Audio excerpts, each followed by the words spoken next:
Assalamualaikum warahmatullahi wabarakatuh. Perkenalkan, nama saya Yasminida Fauji dengan NPM 2141422, kelas SIA.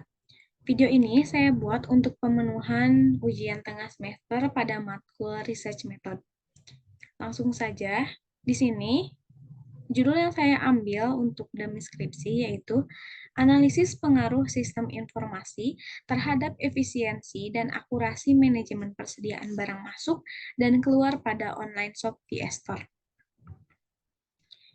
Oke, di sini di slide yang kedua itu ada outline dari skripsi penelitian yang dimana karena judul yang saya ambil yaitu mengenai analisis, maka outline-nya juga mengenai analisis bukan perancangan. Di sini ada sampai bab 5 tentunya. Yang pertama itu bab 1 ada pendahuluan. Kemudian di bab 2 ada landasan teori. Kemudian yang ketiga ada perancangan. Yang keempat pembahasan. Kemudian di bab 5 itu ada kesimpulan dan saran. Dan tidak lupa juga saya masukkan daftar pusaka. Namun pada kali ini saya akan membahas mengenai bab 1 hingga bab 3. Di dalam bab-bab tersebut nantinya akan ada sub-sub dari babnya. Kemudian, sekarang kita masuk ke latar belakangnya. Persediaan dalam perusahaan dagang sangat penting untuk memenuhi kebutuhan konsumen. Apabila terjadi penumpukan barang dagangan yang berlebihan di gudang, maka risiko yang didapat bisa saja membuat barang rusak dan tidak laku terjual. Hal ini secara tidak langsung akan mengurangi pendapatan perusahaan serta akan menimbulkan dampak yang sangat negatif bagi perusahaan dagang. Nah, saya itu mengambil kasusnya pada toko online VS Store. Nah, toko online VS Store ini adalah all shop yang bergerak di bidang fashion, menyediakan berbagai jenis pakaian wanita dan juga pria.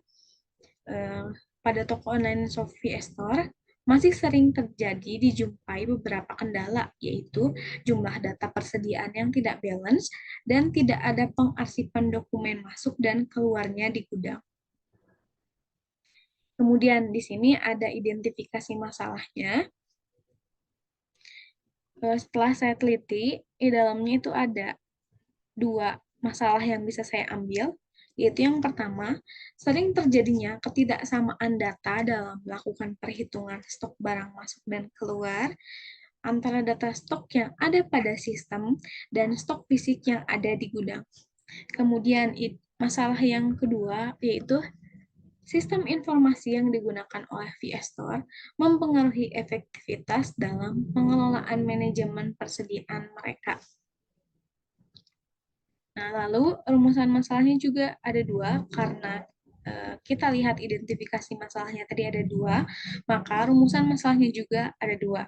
Yang pertama, mengapa sering terjadi ketidaksamaan data stok barang masuk dan keluar antara data stok yang ada pada sistem dan stok fisik yang ada di gudang? Kemudian yang kedua, bagaimana sistem informasi yang digunakan oleh VS Store mempengaruhi efektivitas dalam pengelolaan manajemen persediaan mereka? Oke, sekarang kita masuk ke batasan masalahnya. Ruang lingkup yang akan dibahas nantinya hanya pada stok barang keluar masuk, tidak pada hal yang berkaitan dengan perhitungan pendapatan toko dan hal lainnya. Metode pengumpulan data dilakukan dari analisis dokumen dan responden yang terlibat nantinya hanya pegawai di gudang VS Store. Lalu ada maksud dan tujuan dari penelitiannya, yaitu yang pertama, untuk mengetahui analisis pengendalian persediaan barang pada online shop VS Store agar terjadinya balance data antara stok fisik dan stok pada sistem. Kemudian yang kedua, yaitu untuk memberikan pemahaman yang lebih baik tentang peran sistem informasi dalam manajemen persediaan di bisnis online shop VS Store dan sejenisnya, serta memberikan panduan untuk meningkatkan efisiensi dan akurasi dalam konteks manajemen persediaan barang masuk dan keluar.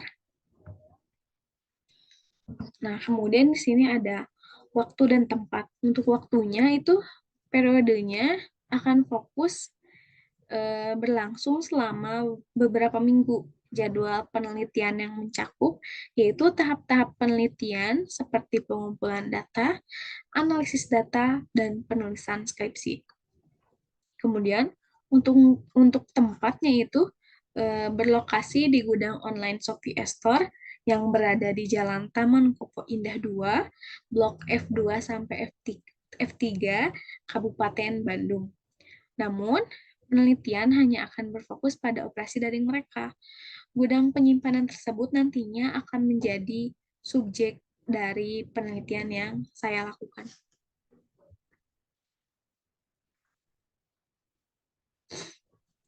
Nah, kemudian di sini tuh ada manfaat dari penelitiannya.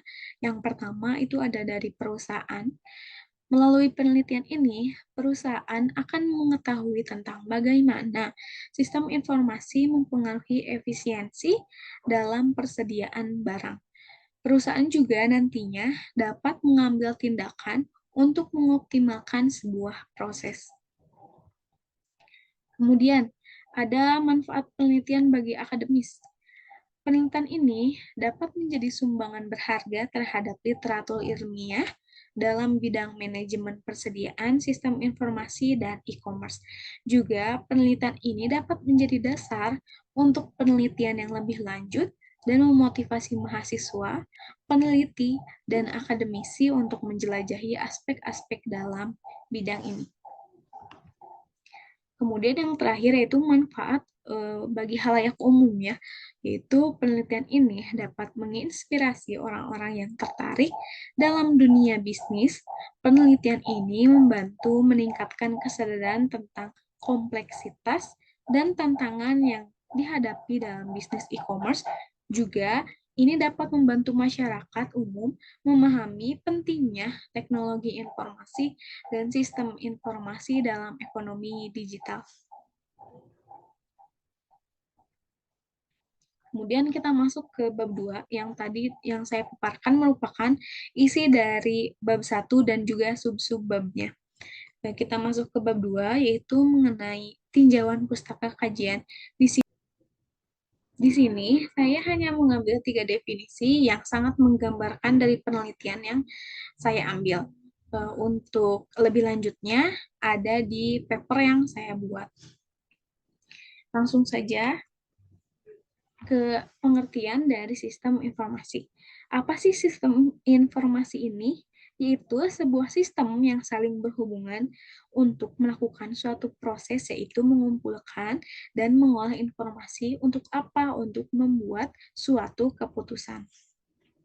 Kemudian, efisiensi, yaitu salah satu cara yang digunakan perusahaan dalam hal mengelola beberapa aspek secara efektif. Kemudian, akurasi. Menurut KBBI, akurasi merupakan tingkat kecermatan, ketepatan dalam hal ukuran, perhitungan, perbandingan, atau pengklasifikasian. Untuk apa? Untuk mengacu sejauh mana sesuatu itu benar. Nah, kemudian di sini ada penelitian sebelumnya atau acuan referensi yang saya ambil dalam penelitian ini, yaitu ada dari Dwi Rela Rifana pada tahun 2020. Judul penelitiannya yaitu Analisis Pengendalian Persediaan Barang pada Toko Hayu di 21 Metro, Kecamatan Metro Timur. Metode penelitiannya yaitu hanya ada satu, kualitatif. Hasil dari penelitiannya, berdasarkan hasil penelitian, didapati bahwa toko Hayu All Shop dalam menjalankan pengendalian persediaan barang belum berjalan dengan baik. Dilihat masih terdapat beberapa kelebihan persediaan di gudang karena toko masih menggunakan sistem perkiraan. Kemudian yang kedua yaitu ada dari Muhammad Rifan Adi Pratama Doni Arif pada tahun 2021. Judul penelitiannya mengenai analisis pengendalian persediaan barang menggunakan metode EOQ pada PT Legel Shopping Sidoarjo. Untuk metodenya di sini ia menggunakan dua metode, yaitu kuantitatif dan kualitatif. Untuk hasil dari penelitiannya, itu pada periode 2021, safety stock ada 500 unit, dan periode 2020 itu 245 unit. Kemudian berdasarkan hari order point atau ROP, pada periode 2019 adalah sejumlah 530 unit, dan periode 2020 adalah 275 unit. Jadi menggunakan metode IOQ ini ditetapkan besarnya safety stok atau persediaan pengamanan untuk berjaga-jaga dari kenaikan permintaan konsumen atau keterlambatan jadwal pesanan produk. Nah, kedua acuan penelitian sebelumnya yang saya ambil itu dua-duanya mengenai analisis pengendalian persediaan barang, maka itu bisa saya kembangkan lagi dan bisa saya jadikan referensi atau acuan untuk penelitian yang saya lakukan. Karena isi dari kedua tersebut masih berkaitan mengenai analisis pengendalian persediaan barang. Kemudian sekarang kita sudah masuk kepada bab 3, yang dimana di bab 3 ini ada yang disebut dengan teknik pengumpulan data. Pada penelitian ini, saya mengambil dua teknik pengumpulan data. Yang pertama yaitu wawancara, dan yang kedua itu observasi. Nah, pada wawancara, yang menjadi sasaran wawancara yaitu salah satu kepala gudang di gudang All Shop VS Store. Kemudian metode ini digunakan untuk mengetahui dan menggali informasi tentang manajemen pengendalian persediaan barang, sehingga diperoleh data tentang objek yang akan diteliti pada All Shop VS Store yang ada di TKI 2 Kabupaten Bandung. Kemudian, observasinya dalam penelitian ini untuk mengamati secara langsung aktivitas kerja pada gudang All Shop VS Store. Teknik analisis data dalam penelitian ini menggunakan analisis data deskriptif. Kemudian, di bab 3 ada metode yang digunakan. Setelah kita mengetahui tadi teknik dari pengumpulan datanya, maka kita juga bisa menyamakan metode apa yang akan kita pakai. Nah, di sini dengan menggunakan analisis data kualitatif, yaitu suatu pendekatan yang menggunakan data yang ada untuk menganalisis masalah yang ada, kemudian menyajikan secara deskriptif. Jadi, metode yang saya digunakan ini merupakan menggunakan metode deskriptif, karena tujuan dari penelitian deskriptif ini adalah untuk membuat deskripsi, gambaran, atau lukisan secara sistematis, faktual, dan akurat mengenai fakta-fakta, sifat-sifat, serta hubungan antar fenomena yang diselidiki. Kemudian kita masuk ke uji hipotesisnya. Rumus yang digunakan untuk menguji hipotesis deskriptif satu sampel, yaitu bisa kita lihat rumusnya, yang dimana keterangannya T yaitu nilai T yang dihitung, selanjutnya disebut T hitung. Kemudian X yaitu rata-rata X, kemudian simbol seperti itu disebut dengan nilai yang dihipotesiskan, kemudian ada simbol S, yaitu simpangan baku, yang dimana nantinya akan ada rumus tersendiri untuk menghitungnya. Kemudian untuk N, itu jumlah dari anggota sampelnya.